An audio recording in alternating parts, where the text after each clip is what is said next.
Hello बच्चों। तो ये लिमिट के दूसरे क्लास में आप लोगों का स्वागत है। जैसा कि पिछले क्लास में मैंने बताया था कि हम लोग लिमिट सॉल्व करने के पहले यह जानने वाले हैं कि इन्फिनिटी, इनडिटर्मिनेट, अनडिफाइंड ये तीन वर्ड क्या हैं और इनका बेसिक कंसेप्ट क्या है। ठीक है, तो हम लोग शुरू करते हैं पहले इन्फिनिटी से। ये इसका सैंपल है। इसका मतलब क्या होता है, जैसे देखिए x टेंस टू इन्फिनिटी। हालांकि कहने के लिए लोग x इक्वल टू इन्फिनिटी लिख देते हैं और हम लोग इसको बहुत हद तक गलत नहीं मानते हैं, क्योंकि हम मानकर चलते हैं कि x टेंस टू इन्फिनिटी ही कहा जा रहा है। लेकिन बहुत ज्यादा अगर हम लोग टेक्निकल होंगे तो यह लिखना सही नहीं है। ठीक है, तो x, क्योंकि इन्फिनिटी क्या है, x is larger than any number however large. ये x जो इन्फिनिटी की ओर जा रहा है वो एक बहुत बड़ा नंबर है। जितना बड़ा नंबर हम सोच सकते हैं ये उससे भी बड़ा है। यानी कोई एक फिक्स नंबर ये नहीं है। जब ये फिक्स नंबर नहीं है तो x इक्वल टू इन्फिनिटी नहीं होगा। ठीक है, क्योंकि कोई फिक्स होगा तभी तो उसके इक्वल होगा कि ये क्या है, अथाह सागर है। तो इसलिए हम लोग हमेशा यूज करते हैं x टेंस टू इन्फिनिटी। और इसका मतलब क्या है कि यह जितना बड़ा नंबर आप सोच सकते हैं ये उससे भी बड़ा है। यहां प्लस इन्फिनिटी था, अब बात होगा x tends to minus infinity. ये देखिए रियल नंबर, तो इधर राइट हैंड साइड इन्फिनिटी चला गया और इधर माइनस इन्फिनिटी। मतलब क्या कर सकते हैं कि आप जितना छोटा सोच सकते हैं यह उससे भी छोटा है। Infinity is not a fix number, it just a symbol. अब इस बात को कि बड़ा से बड़ा नंबर है, इस बात को कहने के लिए हम लोगों ने क्या, कोई जब फिक्स नंबर नहीं तो हम कोई उसे दिखा नहीं सकते हैं, तो एक सैंबल का हम लोग प्रयोग करते हैं। तो एक्चुअली ये क्या है, कंसेप्ट। तो अब हम लोग देखते हैं कि इस इन्फिनिटी का क्या क्या प्रॉपर्टीज है। इन्फिनिटी प्लस माइनस सी, यह सी जो है हम लोग एक फाइनाइट नंबर को लेते हैं। सी यहां पर जो यूज होगा वो कोई फाइनाइट नंबर है। तो इन्फिनिटी में अगर कोई फाइनाइट नंबर हम ऐड करें या फाइनाइट नंबर उसमें से सब्सट्रैक्ट करें तो हमको क्या मिलेगा, इन्फिनिटी। सिंपल सा लॉजिक है कि आप महासागर से आप एक बाल्टी पानी निकालें या पूरा टैंक निकालें या 1000 टैंक निकालें, वो उससे कोई फर्क पड़ने वाला नहीं है। Infinity plus infinity is equal to infinity. ये नहीं समझना है, चूंकि ये फिक्स नंबर है नहीं, तो इसको नहीं समझना है कि इसमें जो एक रियल नंबर का जो अलजेब्रा लगता है वो लगेगा कि infinity plus infinity is equal to infinity. इसका कोई सेंस नहीं है। ठीक है, infinity into infinity is equal to infinity. ये नहीं कि ये इन्फिनिटी स्क्वायर हो जाए। ठीक है, इन्फिनिटी इंटू माइनस इन्फिनिटी वो इक्वल होगा minus infinity into infinity is equal to minus infinity. ये प्लस माइनस माइनस हो जाएगा और फाइनली वो इन्फिनिटी हो जाएगा। इन्फिनिटी का पावर इन्फिनिटी के इक्वल होगा। अब आते हैं कि कोई फाइनाइट नंबर है वो इन्फिनिटी से मल्टीप्लाई हो रहा है तो क्या होगा। अब बात करना होगा इस फाइनाइट नंबर पर कि वो फाइनाइट नंबर क्या क्या हो सकता है। पॉजिटिव हो सकता है, 0 के इक्वल हो सकता है या नेगेटिव हो सकता है। ठीक है, तो अगर ये पॉजिटिव है कोई फाइनाइट नंबर और इन्फिनिटी के साथ मल्टीप्लाई हुआ है तो रिजल्ट क्या होगा, इन्फिनिटी। अगर 0 के इक्वल है, ठीक है, ये इक्वल है, एग्जैक्टली इक्वल है। हम एग्जैक्टली वर्ड क्यों यूज कर रहे हैं आगे हम लोग देखेंगे, बहुत इंपॉर्टेंट वर्ड यहां के लिए है। एग्जैक्टली ये 0 के इक्वल है और इन्फिनिटी के साथ मल्टीप्लाई हुआ 0 हो जाएगा। और अगर कोई नेगेटिव नंबर है मल्टीप्लाई हुआ इन्फिनिटी से तो ये माइनस इन्फिनिटी के इक्वल हो जाएगा। ठीक, लेकिन ध्यान रखिएगा ये जो इंटू हुआ है c इंटू इन्फिनिटी, अगर c 0 की ओर, यहां हम लोग क्या देखें, 0 की इक्वल होगा। अगर c 0 की इक्वल होगा तो फाइनली 0 मिल जाएगा। लेकिन अगर c 0 की इक्वल नहीं है लेकिन टेंस टू 0 है, लगभग 0 है, नगण्य जिसको बोलते हैं, नगण्य और शून्य में अंतर है ये वर्ड। ठीक है, तो अगर ये 0 के लगभग है यानी c टेंस टू 0 है और इनटू इन्फिनिटी है तो ये इनडिटर्मिनेट फॉर्म हो जाएगा। ठीक है, ये नया वर्ड आ गया, इनडिटर्मिनेट फॉर्म। यानी कि अब उसको एग्जैक्टली जो है सो बताना संभव नहीं, वो इनडिटर्मिनेट फॉर्म में चला जाएगा। अब आते हैं c to the power infinity. यहाँ c फाइनाइट नंबर है। अब देखते हैं c क्या क्या हो सकता है। तो c हो सकता है, देखिए यहाँ ये 0, 1 और फिर ग्रेटर देन 1। तो c का 3 कंडीशन लेंगे, जब 0 होगा तब, जब 1 होगा तब, ठीक है, या 0 और 1 के बीच में होगा तब, ठीक है, 1 होगा या 1 से बड़ा होगा। तो एक कंडीशन, दूसरा कंडीशन और एक तीसरा कंडीशन। इस 3 कंडीशन में हम लोग c to the power infinity के वैल्यू को हम लोग समझने की कोशिश करेंगे। अब यहां पर सवाल होगा कि c को नेगेटिव क्यों नहीं लिए। तो आप इसको देख लीजिए कि कैलकुलस में हम लोग जब यह पावर जो है एक्सपोनेंशियल फॉर्म में ये है, x जो है जो पावर वेरिएबल है और नॉन इंटीग्रल फॉर्म में रहेगा, तो हम लोग बेस को हमेशा पॉजिटिव ही लेते हैं।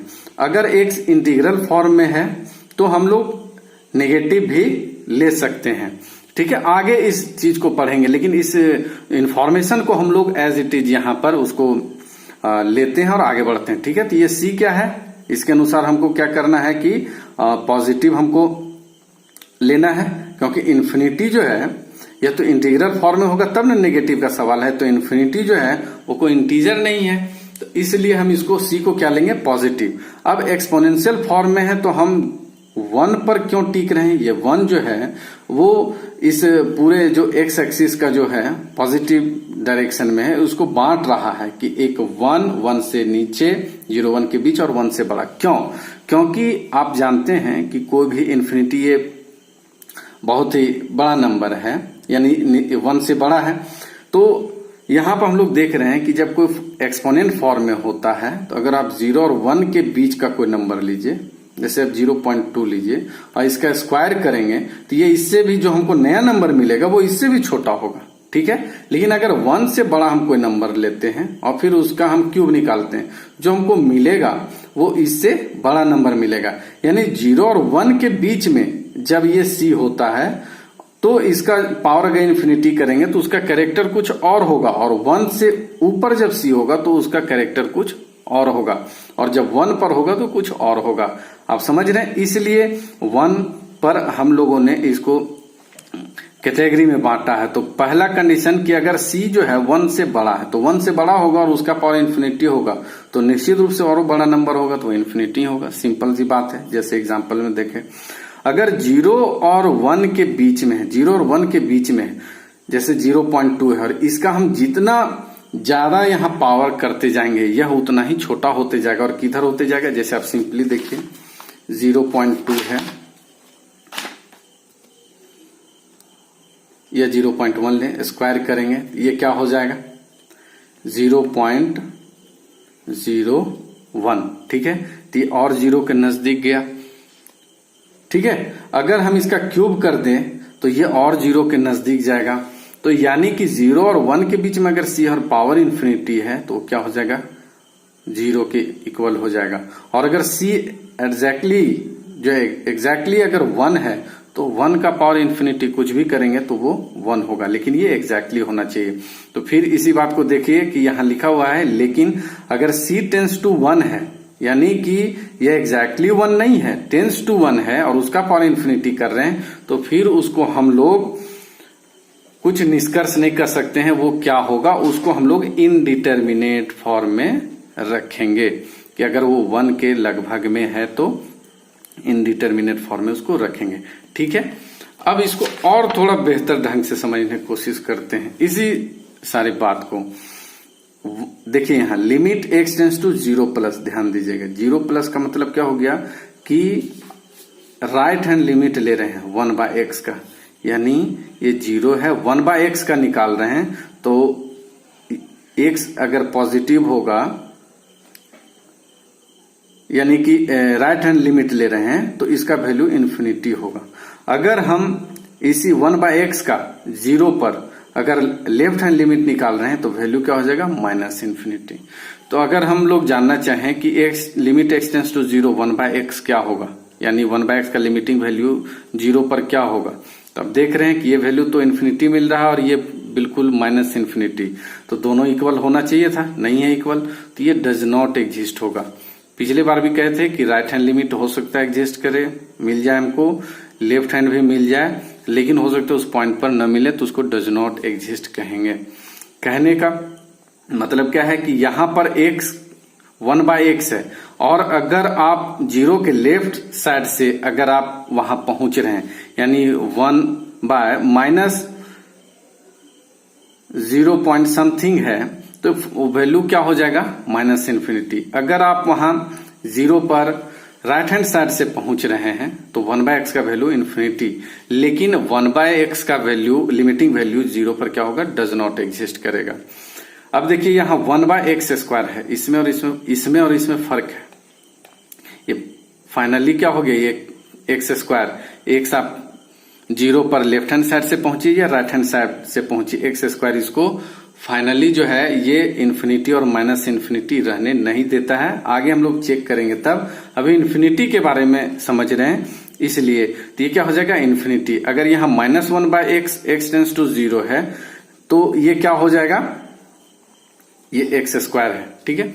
तो ये क्या हो जाएगा, -इन्फिनिटी, क्योंकि 1/x² तो इन्फिनिटी हुआ और ये माइनस आ गया, तो ये -इन्फिनिटी। मॉड x का आप कंसेप्ट समझते हैं, तो इसका वैल्यू क्या हो जाएगा, ये भी इन्फिनिटी हो जाएगा।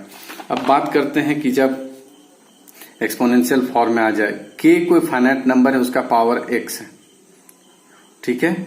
तो वो जो हम लोगों ने पीछे देखा उसी को यहां रिपीट कर रहे हैं, ये कुछ भी बिल्कुल नया नहीं है, लेकिन उसको लिमिट के फॉर्म में कैसे लिखेंगे, बस यही अंतर है, ठीक है। x टेंस टू इन्फिनिटी, ये इन्फिनिटी हो रहा है, ये फाइनाइट नंबर है, तो ये इन्फिनिटी कब होगा, जब ये k इज ग्रेटर देन 1। यहां पर देखे थे अभी हम लोग, यहां देखे थे, ये सेम टू सेम है, तो ये कंसेप्ट समझाया गया। लेकिन जब ये लिमिट में आएगा तो कैसे लिखेंगे, इस तरह से लिखेंगे, 0 और 1 के बीच में k है, तो ये क्या हो जाएगा, 0, बिल्कुल। यहाँ ये c यहाँ k बन गया है, ठीक है, c जो है वो k बन गया है, और ये 1 होगा। अगर ये मल्टीप्लीकेशन में kx होगा, अभी यहां पर देखे थे ये c की जगह k है, तो ये कुछ भी नया नहीं है, ठीक है। अब हम लोग देखेंगे कि इनडिटर्मिनेट फॉर्म क्या है। एक्चुअली हम लोग लिमिट जब सॉल्व करते हैं तो इनडिटर्मिनेट फॉर्म पर ही जोर होता है। क्यों होता है, क्योंकि अगर हम लोग एब्सोल्यूट वैल्यू हम लोगों को मिल जाए तो फिर लिमिटिंग वैल्यू निकालने की क्या जरूरत है, फिर तो उसका कोई मतलब ही नहीं है। निश्चित रूप से कहीं ना कहीं वह जो है फंक्शन किसी पॉइंट पर इनडिटर्मिनेट फॉर्म में आ रहा है, तभी तो उस पॉइंट के लिमिटिंग वैल्यू में निकालने की जरूरत है उस फंक्शन का वैल्यू। तो हम लोग देखेंगे कौन कौन से इनडिटर्मिनेट फॉर्म हैं।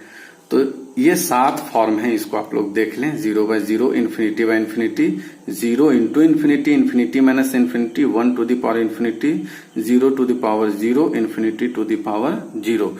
यहां ध्यान देने के लिए क्या है, जनरली जब स्टूडेंट इसको पढ़ते हैं तो बस इसको सीधा रट जाते हैं, लेकिन इसके मेन मतलब को नहीं समझ पाते हैं, सॉल्व कर लेते हैं, आगे बढ़ जाते हैं, क्लास भी दूसरे क्लास में आगे ऊपर क्लास में चले जाते हैं, लेकिन ये बात समझ में नहीं आता है। 0/0 को यहां रटते हैं इनडिटर्मिनेट, और फिर कभी सुनते हैं डिनोमिनेटर 0 होगा तो उसको हम लोग अनडिफाइंड करते हैं, तो फिर समझ लेते हैं इनडिटर्मिनेट फॉर्म और अनडिफाइंड सेम है।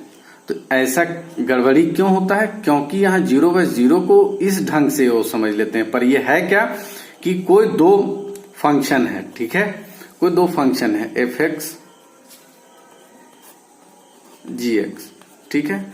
अब x a की ओर जब गया, x का वैल्यू जब a हो जाए और ga अगर 0 हो जाए, एब्सोल्यूट वैल्यू अगर ये 0 हो जाए और ये भी 0 हो जाए, तो ये 0 डिनोमिनेटर जैसे ही 0 हुआ ये अनडिफाइंड हो गया। लेकिन अब यहां क्या है, ये 0/0 फॉर्म का मतलब क्या है, x tends to a, then ga tends to not equal to tends to 0 और f(x) tends to fa tends to 0, यानी कि न्यूमरेटर टेंस टू 0 है, डिनोमिनेटर टेंस टू 0 है। यह 0/0 फॉर्म जो है इसमें ये एग्जैक्टली 0 नहीं है, ये टेंस टू 0 है और ये भी टेंस टू 0 है। अगर ऐसा आ गया तो इस फॉर्म को कहेंगे इनडिटर्मिनेट फॉर्म।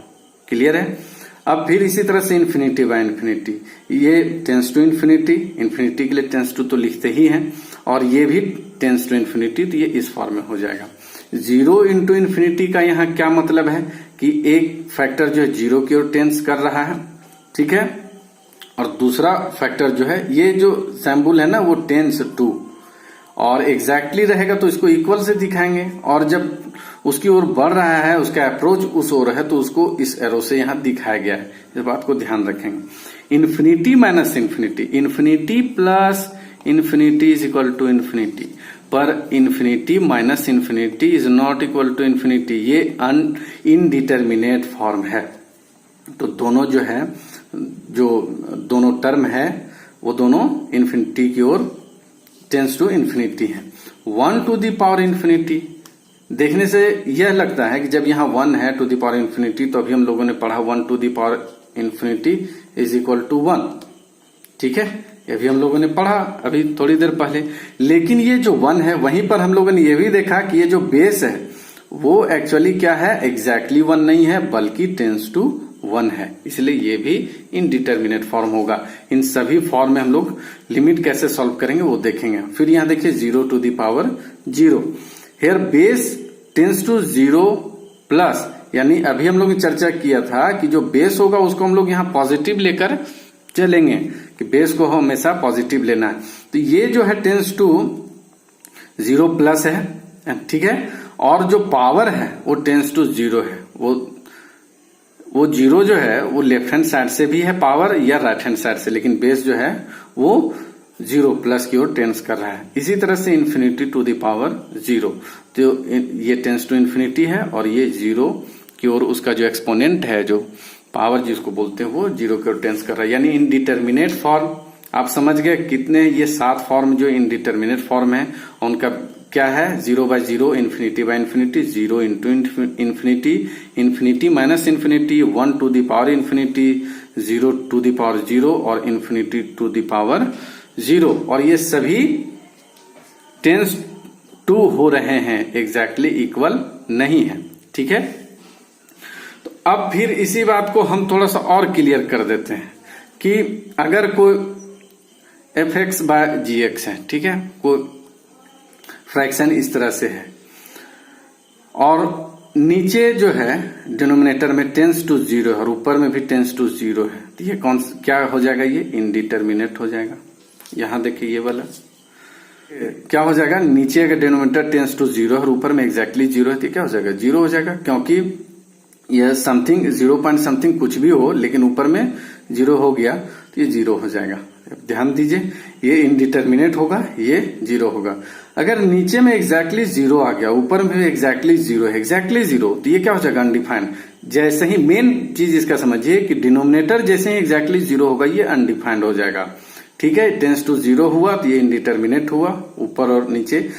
ऊपर में भी टेंस टू 0 है, लेकिन अगर ऊपर में एग्जैक्टली 0 हो जाता तो 0, ठीक है। अब इसको देखिए, अब नीचे एग्जैक्टली 0 है और ऊपर टेंस टू 0 है, तो भी ये अनडिफाइंड होगा, क्यों, क्योंकि डिनोमिनेटर 0 है, ऊपर में क्या है उससे मतलब नहीं है, ठीक है।